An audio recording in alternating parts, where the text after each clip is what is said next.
Welcome to Mornings with Mark.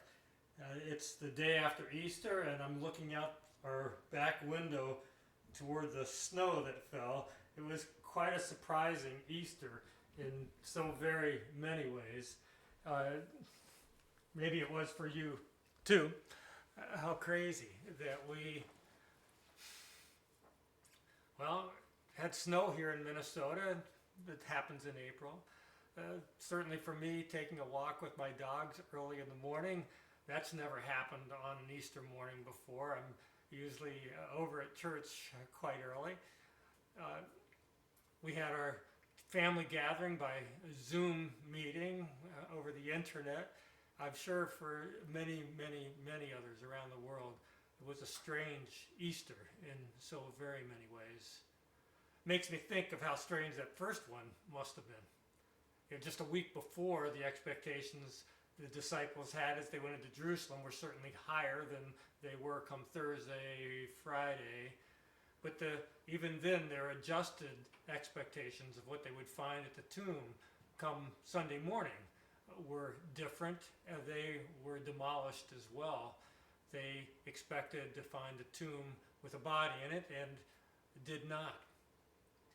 It's amazing how in life our expectations can be shockingly demolished, surprised, sometimes in wonderful ways, and other times not in wonderful ways. What's interesting is that we often can't tell the difference. That what the disciples saw that Easter morning looked horrifying to the first ones at the tomb. It was empty. They couldn't tell whether this was, well, they couldn't imagine that it was good news. In fact, for us, that's often the case. The disciples, even after Jesus had appeared to Peter and to two disciples on the road to Emmaus in Luke chapter 24, the disciples are gathered together talking about these things. Jesus appears to them, and we're told that they, in their joy, were disbelieving and still wondering. It makes me think of how often that's true for us. How we have a sense of good news, but we're still wondering. We're hopeful, but we're still disbelieving. That mix of feelings is a reality for us many times in life. Maybe it's the case today on this Monday following Easter, that you have the celebration of Easter, the good news that we rejoice in, and yet also the questions that still remain, the wondering about what the future is going to bring, the challenges that are upon you right now.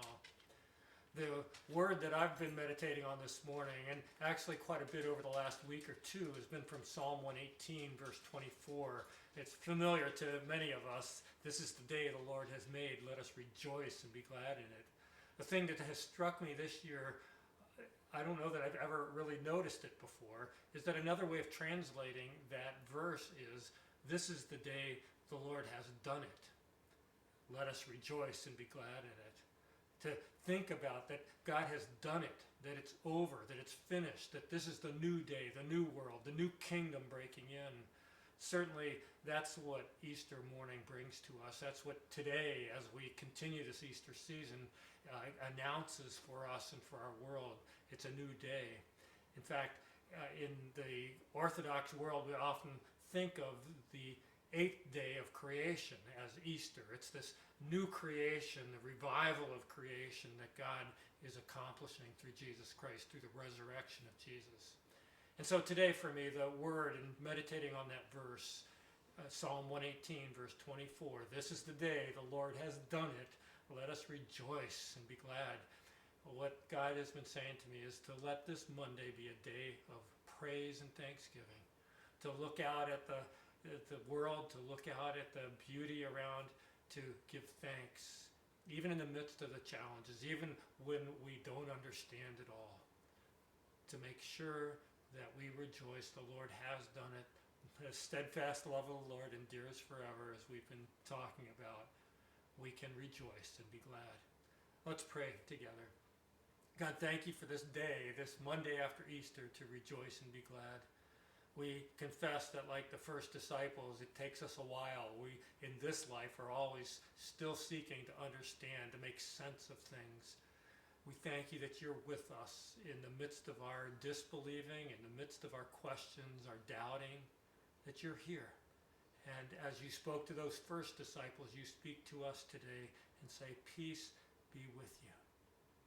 Oh God, thank you for the peace you offer.